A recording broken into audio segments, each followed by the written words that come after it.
Huwag po kayong maniniwala kay Attorney Melvin Matibag dahil po yan ay bobo. Tanga po yan, hindi niya alam ang kanyang ginagawa.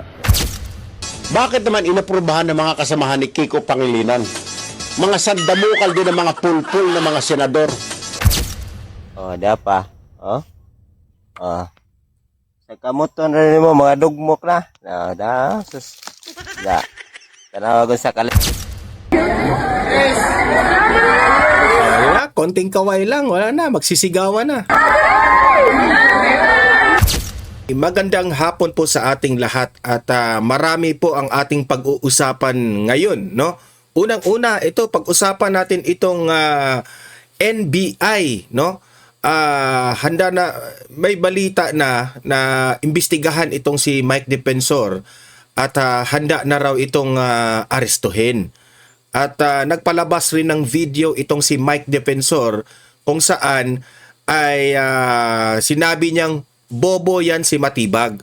Mamaya ano ba ang dahilan bakit arestuhin nila si Mike Defensor? At alamin rin natin yan kung ano yung rest back ni Mike Defensor. Mamaya At ito, pag-usapan rin natin itong si Ramon Tulfo na alam nyo naman na sirang-sira na yung pangalan ng mga Tulfo ngayon.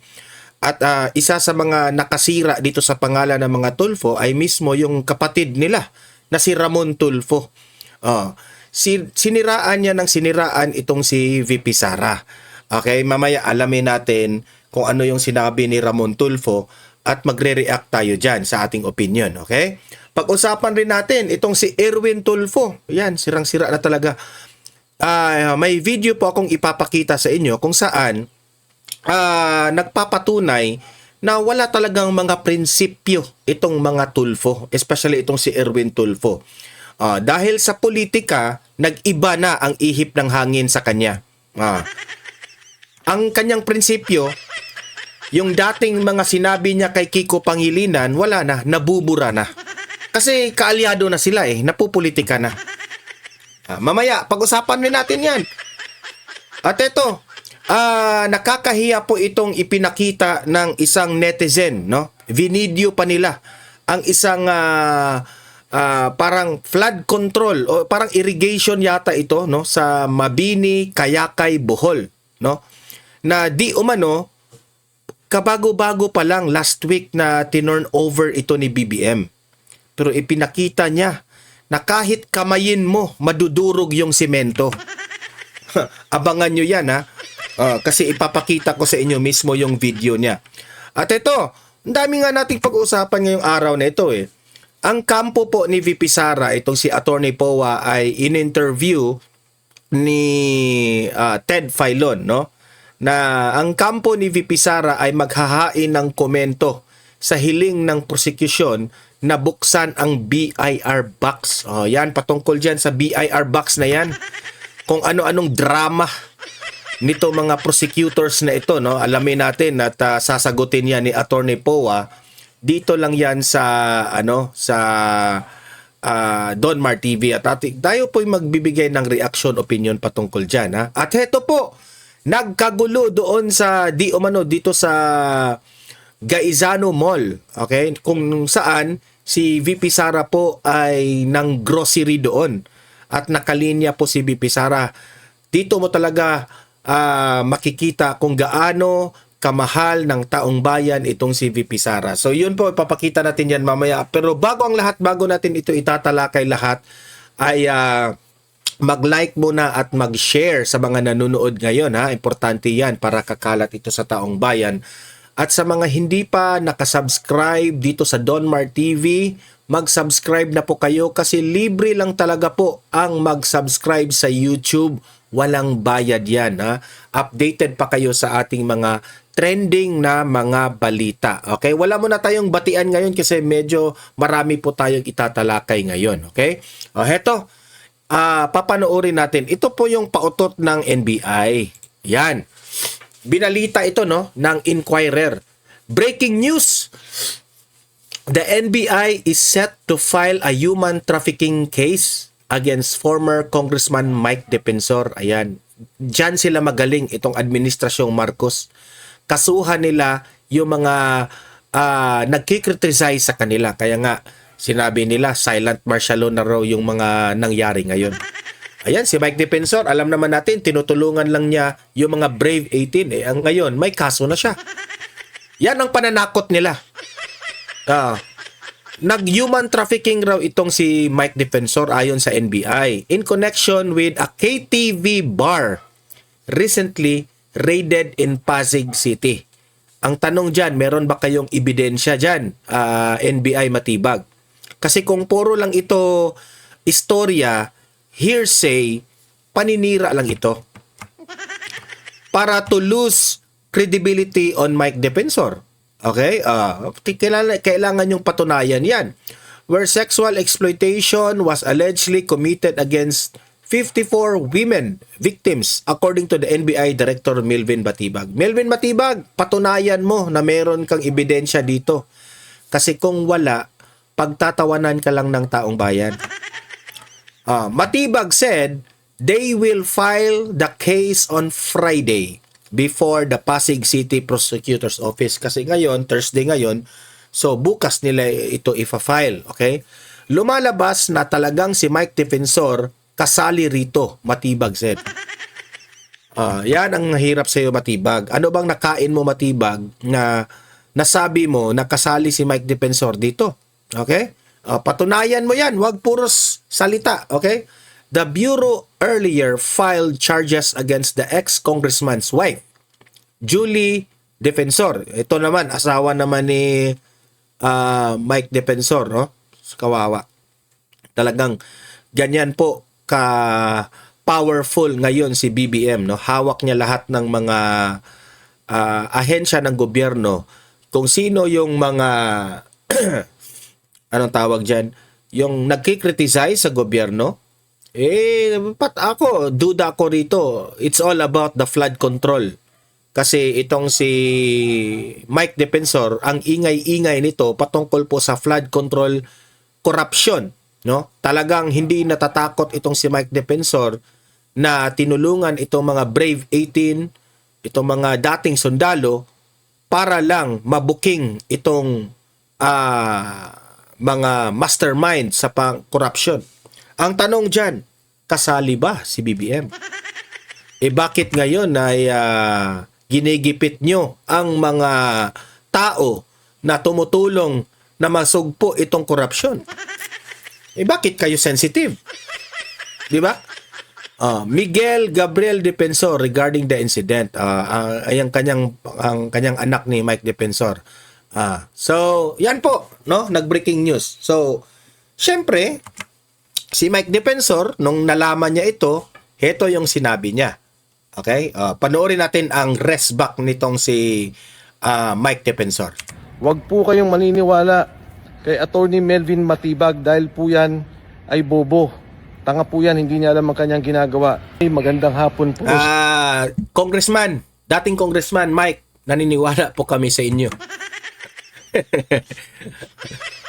No need mo nang isabihin yan kasi ang taong bayan ay alam lahat yan. Sa inyong lahat, nandito po ako sa may Cliff Point. Ito yung sinasabi ni Tangang Matibag. O kasi businessman rin itong si Mike Defensor eh. Na kitang-kita mo naman how confident Mike Defensor na wala siyang kasalanan. No?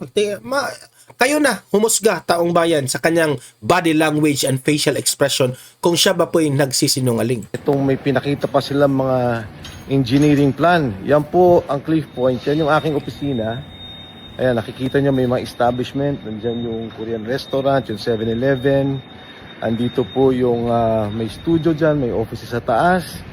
At ito yung sinasabi nila na sa Chicago, yan po yung buong complex nitong Cliff Point na kanilang tinuturo. Alam nyo, itong NBI, hindi ko naman huli lahat and may simpatya at may respeto ako sa mga kawani ng ating NBI. Talagang ginagamit pampolitika. Correct. Itong sinasabi nila na meron daw akong kinalaman, no? Dito sa human trafficking, ang basic na sinasabi nila dahil kami ang may-ari nitong establishment na ito ay involved na daw po kami sa ganoong Yan ang hindi natin alam kung yung KTV na yan ay sa kanila ba yan? O baka yung KTV na yan ay nagre-renta lang sa kanilang building. Yan ang dapat nating alamin. Human trafficking. Una sa lahat, kailangan po natin linawin yan, yung human trafficking, napakasama pong kaso niyan. At syempre, ang gusto nila non-bailable. Alam nyo, sa Soler, meron po dyan KTV Club. Dyan po sa Shangri-La. Ang duda ako ha, this is just my own opinion. Wala silang pakialam kung matatalo sila dito sa ifa-file na kaso nila kay Mike Defensor. Kasi kapag makasuhan siya, kahit hindi naman totoo, non-bailable kasi yan. Kapag non-bailable, makukulong kahit mananalo pa siya sa kaso. Di ba? Ganyan sila kagarapal itong NBI na si Matibag. Hindi natin nila lahat ha, si Matibag lang. Dito sa may Shangri-La EDSA, maging dito sa City of Dreams, sa Resorts World, that po yan may mga KTV. Ang sinasabi nila, meron daw pong human trafficking na para bang pinilit, ginipit yung mga tao o di kayo tinatakot. Yan po'y walang mga katotohanan. At itong establishmentong ito, katulad ng pinakita ko sa inyo, ito pong lugar na to, marami po ditong mga investor na magkakasama kami. At kung si Matibag lang nang imbestiga ng tama, malalaman niya na may mga kasama kami dito na ngayon ay cabinet secretary. At meron din pong isang investor dito na senador. Parating nga nandito at maraming mag-witness na dito siya nagpupunta. Pangalawa, ang NBI dapat ginagamit sa tama. Yan pong mga korupsyon, yan ang dapat imbestigahan. Paano magkakaroon ng investigasyon na tama na hinihingi ng taong bayan kung ang asawa mismo ni Attorney Melvin Matibag, na akala mo kung sino, Bureau Director lamang, akala mo kung sino na siya magsalita maging sa mga senador. Correct. Ito pong mga kalaban nila sa politika, hindi niya maimbestigan dahil mismong sila involved sa bilyong-bilyong korupsyon sa flood control dyan sa San Pedro, Laguna. Kaya yung kasong sinasabi nila, handa akong harapin yan at alam kong gawa-gawa nila yan, gagawin nilang lahat para makulong po kami. Ang lahat na nagsasalita tungkol sa flood control scandal at tungkol sa korupsyon. Yung mga sinasabi ng struktura, paano mangyayari yung struktura? Ito'y lahat inapprove ng Pasig City. Inapprove po to ng building official ng Pasig sa ilalim ng ating mayor, buting mayor, Mayor Vico Soto. Kaya ito po... Yan ang unahin nyo, NBI Matibag. Bago kayo magngak-ngak sa social media kung ano-anong reklamo ninyo, alamin nyo muna. Mag-research muna kayo. Unahin yung puntahan yung mayor dyan sa Pasig ba yan, yung binanggit niya? Unahin nyo dyan. Alamin nyo bakit inapprove yan. Di ba? Meaning, kung inapprove yan, malinis yan. Di ba? Booking kayo dyan sa mga kalokohan nyo. Kung sinasabi lang mga kalokohan na kung ano nung iniba daw ang building permit. Hindi, walang kalokohan si Mike. Ang may kalokohan dyan, Matibag. That's my opinion, ha? Kalokohan eh. Pamimintang eh. Plan o ang building plan, sorry, wala pong katotohanan. Sa ating pong mga kababayan, yung pong ginagawa nilang pagpapatahimik, may kaso rin kami ni Marcoleta tungkol dyan sa plunder, katulad din po yan, gawa-gawa din po yan at walang katotohanan, lalabanan po namin yan. Ayan. Ang lahat ng kalaban nila sa korupsyon, ang kanilang kinakasuhan. Ang lahat ng lumalaban sa katiwalian, 1.5 trilyon ang ninakaw na pondo sa ating bayan at gusto nilang manahimik tayo. Hindi po tayo tatahimik hanggat walang hustisya, Ayan. walang nakukulong. Kaya yung NBI, National Bureau of Investigation, ang dapat nyong gawin, mag-imbestiga kayo ng korupsyon. Tulungan ninyo yung ating gobyerno. Correct. At alamin ninyo talaga kung ano ang katotohanan sa korupsyong to kaysa ginagamit tayo sa politika.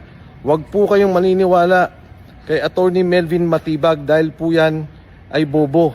Tanga po yan, hindi niya alam ang kanyang ginagawa.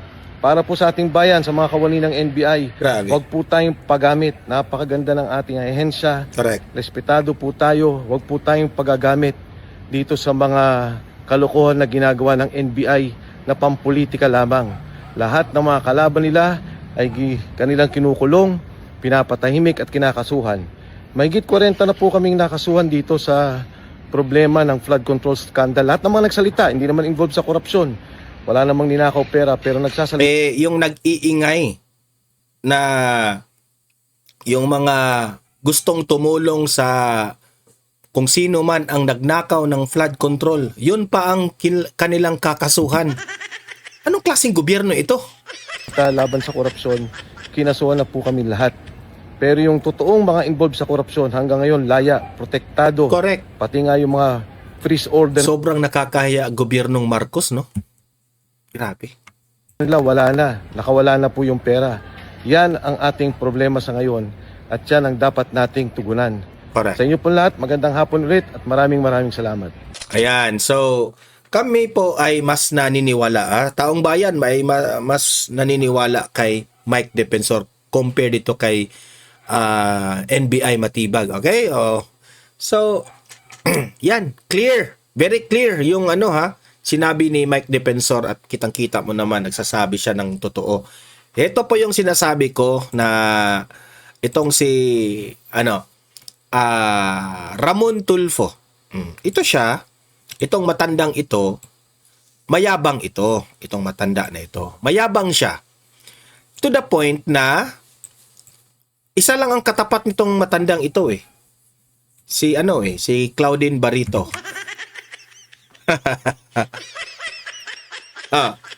Kasi sinabi kasi ni VP Sara. Ano bang sinabi ni VP Sara? Sabi niya dito, si VP Sara nagsabi nito this tragedy also exposes the failure of the government to recognize the importance of intelligence gathering and identifying the threats before lives are lost. Nasabi po ito ni VP Sara sa nangyari po doon sa Tacloban National High School noong may nangyari pong insidente doon sa mga estudyante.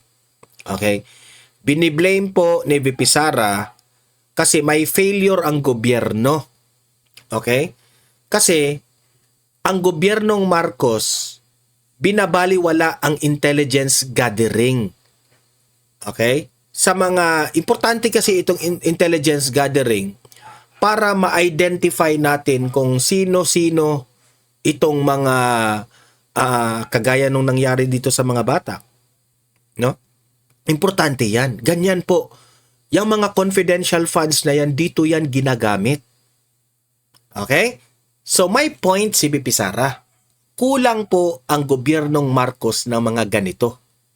Pero tingnan nyo, totoo ba? Kasali ba? Totoo ba? Nagtatanong lang tayo totoo ba na itong si Ramon Tulfo? Di umano Sabi ng mga 18 ex-Marines, di umano. Kasali daw, di umano itong si Ramon Tulfo na tumatanggap ng maleta. Di umano Kaya, parang attack dog na rin ito ni Bongbong Marcos. Sabi ito yung binabanata ni Ramon Tulfo si VP Sara. Napaka-bobo naman nitong si VP Sara. Bobo raw si VP Sara O baka ikaw yung bobo. Kasi nabugbog ka ni Claudine Barreto. Ang lakas ng tama doon, dito. Sa sobrang tapang niya, babae lang palang katapat. Sabi ni Ramon Tulfo, anong kinalaman ng intelligence gathering sa krimen na naganap sa isang paaralan? Diyan mo talaga, ikaw yung bobo. Maging mayor ka muna, Ramon Tulfo. Maging vice president ka muna bago mo sabihin. Wala kang alam. Ramon Tulfo, wala kang alam. Ang kakapal ng mukha mo, nasabihin yan kay VP Sara, ang layo-layo mo sa experience ng isang ilang terminong naging mayor sa Davao at naging presidente ng Pilipinas. Meron kasing alam si VP Sara na hindi mo alam. Kaya ikaw matanda ka, magpahinga ka na. Huwag ka nang sumali dito sa usaping politiko o mangangantsaw ka. hindi ka nakakatulong sa bansang ito. Okay? Nagpapagulo ka lang. Ito yung si Ramon Tulfo ang isa sa mga nagpapatunay na isa sa mga nagdi-divide sa atin sa bansa. Kung wala kang maitutulong sa problemang yan, patungkol dyan sa mga bata na gumagawa ng krimen, tumahimik ka. Okay? Buti nga may isang VP Sara na tinuturuan itong Administrasyong Marcos kung papaano. Pero ikaw, atake ka lang ng atake. Di ba? Matanda ka na pero bobo ka pa rin. Yun lang ang masasabi ko sa inyo. Yun lang. Kasi ito pa. Ang isang bobo niyang kapatid.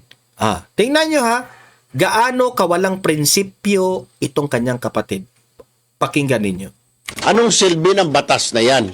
Paano ngayon hahabulin ng Estado ang mga minor de edad na 15, 15 anyos ka, di ba? Marami ka nang alam. Nasa 13 kasi first year, 14 second year, 15 third year. Third year high school na ang 15. Marami ng kalokohan ang 15 years old, Senador. Ewan ko ba? Ito yung dati niyang sinabi ha. Patungkol po ito sa batas ni Kiko Pangilinan na sobrang palag na palag siya. Pero pinagkakataka ko rin kasi, bakit naman inaprubahan ng mga kasamahan ni Kiko Pangilinan? Mga sandamukal din ng mga pulpul na mga senador. Di ba? Kung makabanat siya kay Kiko Pangilinan, wagas. Wagas na wagas. Ang tapang-tapang. Akala mo sobrang tapang ha? Tingnan nyo. Diyos ko po. Guys ko lamang pong Ngayon na magkaalyado na sila ni Kiko Pangilinan, ganito na siya katuta ng administrasyon. Patunayan ko sa iyo. Ito yung example ng isang tuta na senador. Noon, galit na galit, may prinsipyo. Ngayon, natuta na siya ng administrasyon, heto na yung sinabi niya. sabihin na tama naman po ang paggawa ng batas nitong Juvenile Justice Welfare Act dahil ito po ay alinsunod doon po sa pinirmahan natin sa United Nations Convention on the Rights of the Child na sinasabing hindi dapat babaan ang edad ng criminal responsibility. Hindi na raw dapat babaan. Pero noon, kung makabatikos, grabe, wagas. Bilang miyembro po ng United Nations. Di ba? Yan ang sinabi ko. Ito yung mga tao, kagaya ni Erwin Tulfo, Anong silbi? na walang paninindigan, walang prinsipyo. Itong pagiging, anong tawag yun? Radio commentator ba siya noon? Pakitang tao.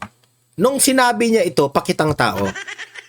Ngayon na senador na siya, kampi na siya sa administrasyon, at alam niyo naman, ang dilawan at ang administrasyon, sanib puwersa na, biglang nagbago ang ihip ng hangin. Kasi mas inuuna niya yung kaalyado nila ngayon. Biglang ang kanyang prinsipyo nabura, na parang nawala, na parang bula.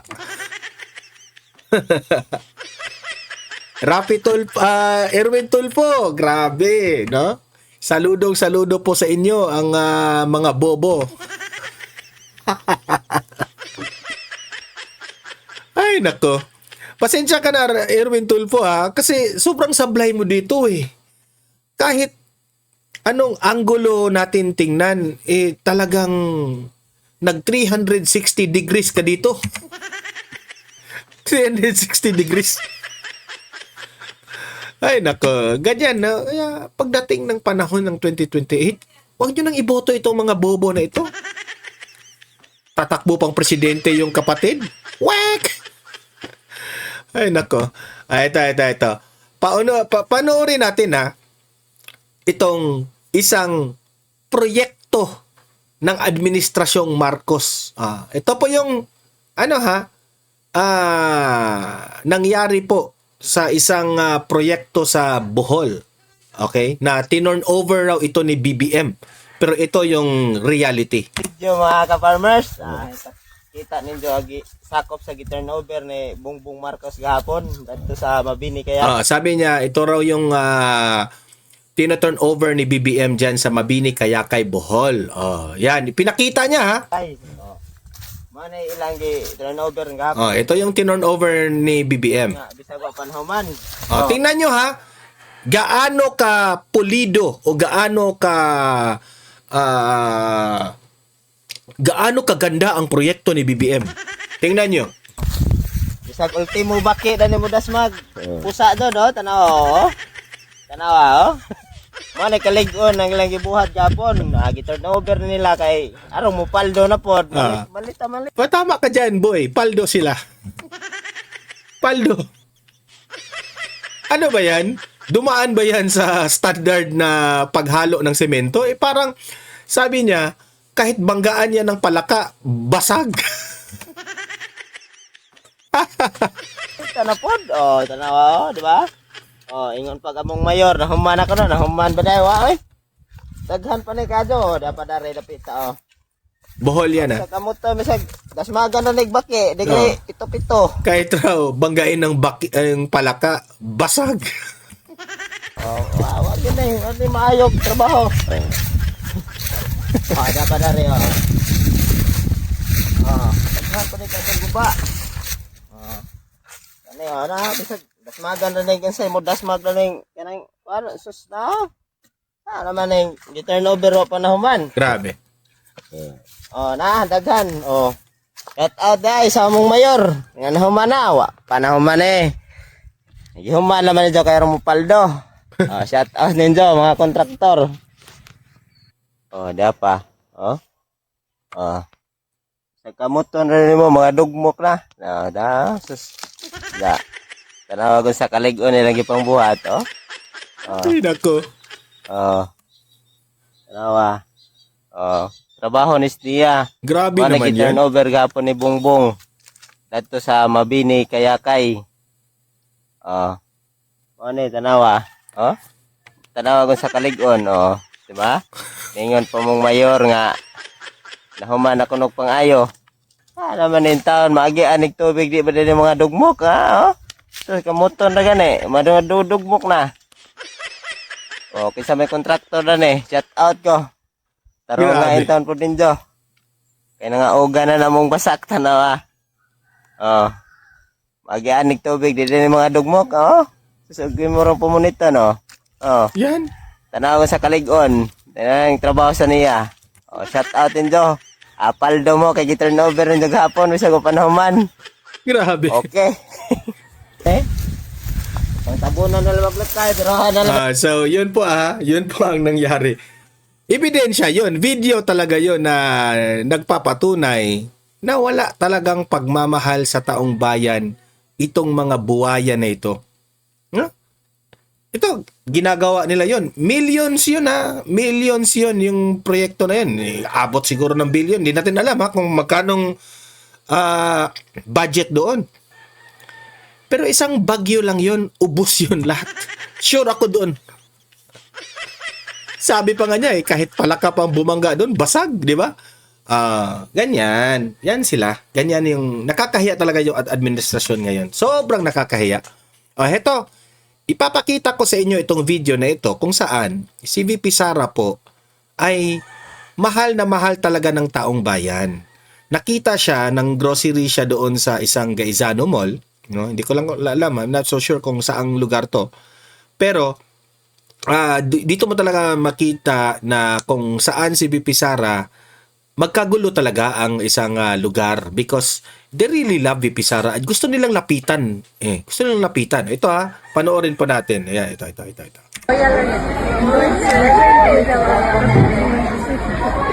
Ayan, no, nasa counter siya, no. Ayan, makikita nyo. Nagbabayad siya.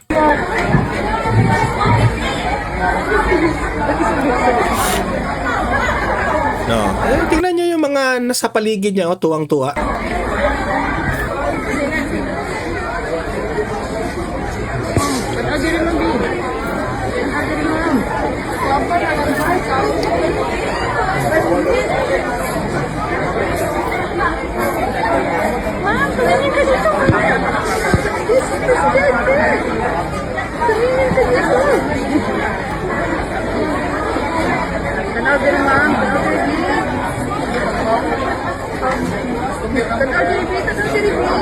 Dito sa Gisano. Oo, nakagugot yung Gisano. Pinaanak ang ano yun? Wala, konting kaway lang. Wala na, magsisigawan na.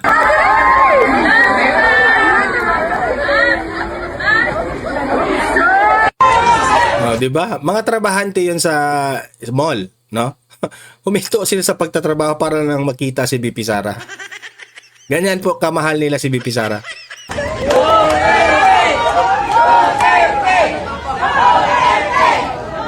Grabe. Kinakilabutan ako.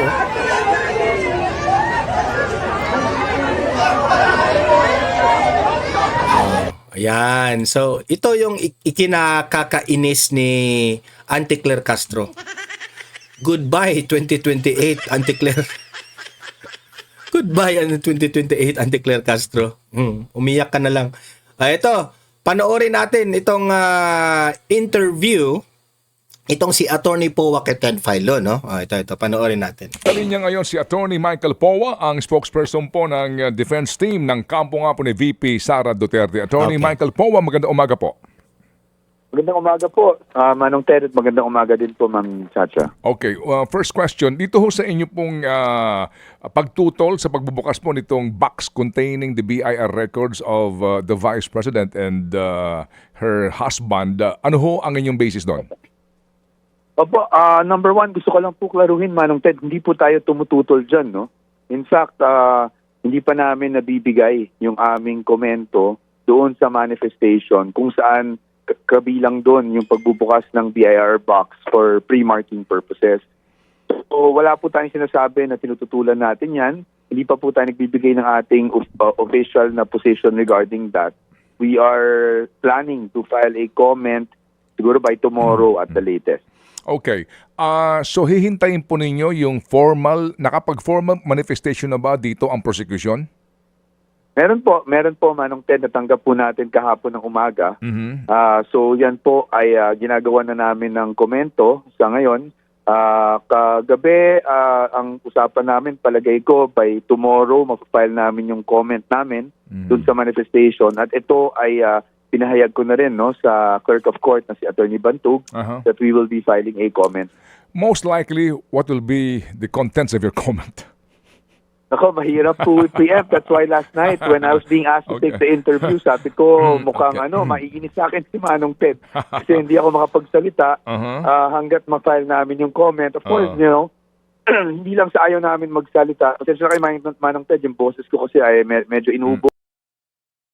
Yung boses ko ay medyo iba. But dahil you never know, may last minute changes. But the client has a position. We have our own position, no? Okay. We are just finalizing the comment at the moment. But Sige. parang yung sinasabi kahapon, we are very reasonable people naman po, no? So it's not as if we are here to block or delay anything. Okay. So as long as naayon naman sa batas and sa tingin naman namin ay hindi magkakaproblema pagdating sa mga karapatan, no, ng aming kliyente, ay hindi naman namin hihindihan. That's why it's best that we just wait na lang siguro for our formal comment. Okay, sige po. Well, under the law, basically nga po, meron yung confidentiality rule. Ano po? So, ano ho ba ang komplikasyon kung meron man o ano ho ba ang pwedeng mangyari hango po sa rules ngayon dyan sa impeachment kung saan po ang inyong nakakaharap ay ang tumatayo pong clerk of court. Kapag ho ba, nag-propose ang prosecution na buksan and then theoretically tumutol po kayo, yung buong poder na pagdesisyon dyan kung bubuksan o hindi, nandoon po sa kapangyarihan ng clerk of court o ito'y posibleng ipaubaya po sa impeachment court judges? Ito po ay nasa kapangyarihan ng impeachment court, no? Okay. Yung clerk of court po, wala po siyang kapangyarihan na mag-rule, no, on this matter. Kaya po yung manifestation at ang aming comment rin ay addressed to the impeachment court po talaga. Okay. Ang impeachment court po ang mag-decide ukol dyan. Yes, yun nga po yun. Ano. So, sir, itong sinasabi na markings ng mga ebidensya, mga dokumento before the trial, paano po yun kapag yung box na yan bubuksan during the trial na at hindi nasama sa mga markings na yan? Will that be a valid evidence? Wala pong, yes sir, valid pa rin naman po. Wala namang magiging problema doon, no? That can still be presented. Yung marking naman po, it's just to simplify, no, yung identification purposes ng mga for identification purposes ng mga dokumento.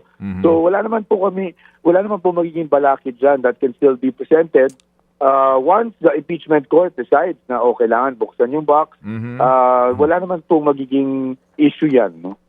Okay. Most likely po kasi, no, i-connect itong BIR documents doon sa SALN ng Vice Presidente. Most likely po, no, Yes. yun ang ating pong Yes, opo. kaisipan dito. So, yung pong SALN issue naman, kayo ay tutol na isama sa mga ebidensya ng prosecution yung SALN ni VP Sara before she became Vice President. Opo. Yes po, sir. Yan naman po naging posisyon natin na inilagay na rin natin sa ating answer, no. Kung maalala niyo, nag-file tayo ng answer kamakailan doon sa impeachment complaint.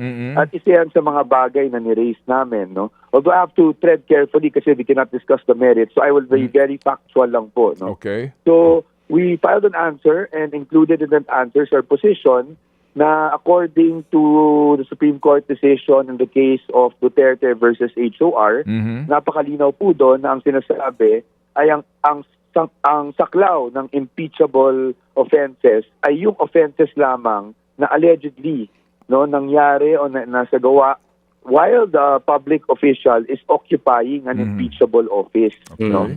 So dapat itong mga Kasi sinali nila yung panahon pa na si VP Sara ay mayor.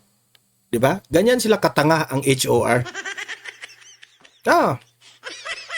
Yung mayor pa si VP Sara, hindi pa man siya vice president at that time. Bakit sinali nila doon? itong bagay, yung mga paratang involves acts kung saan impeachable officer na po yung respondent.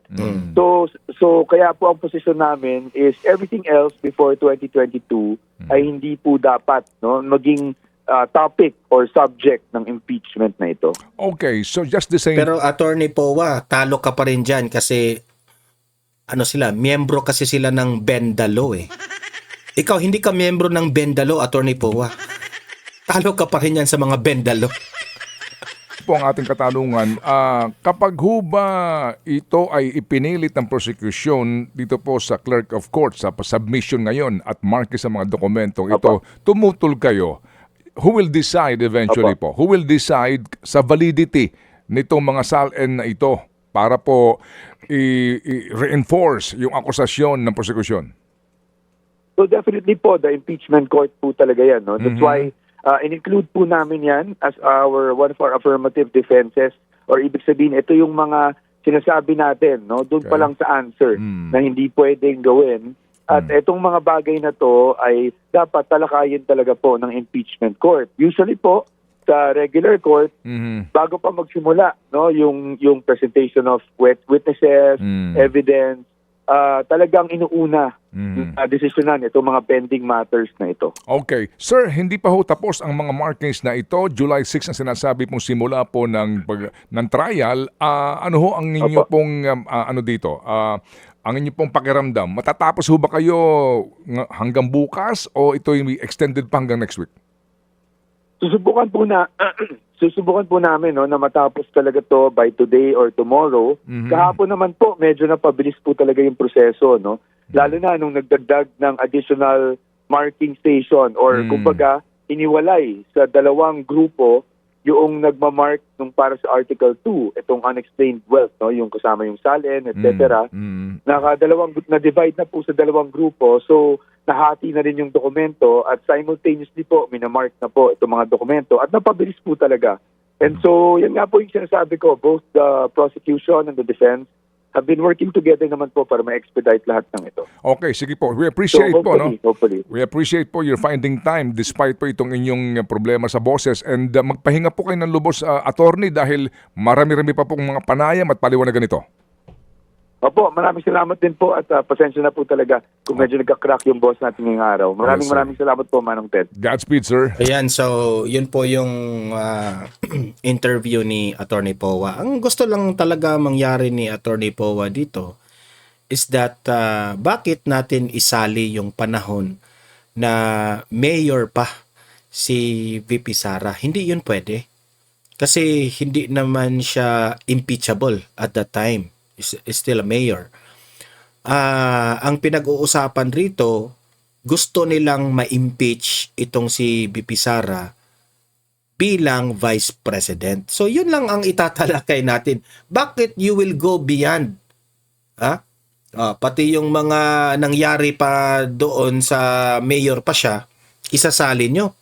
Tapos yun ang gawin yung ebidensya na dapat may impeach siya sa pagiging Vice President. Hindi pwede ya.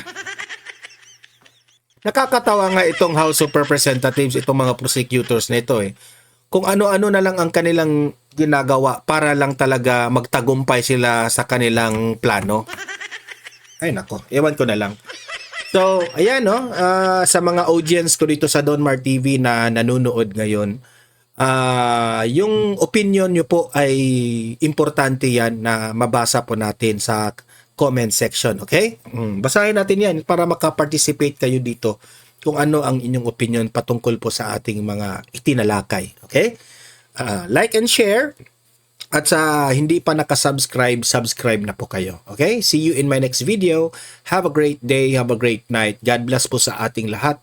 Mabuhay ang Pilipinas and God save the Philippines. Bye-bye.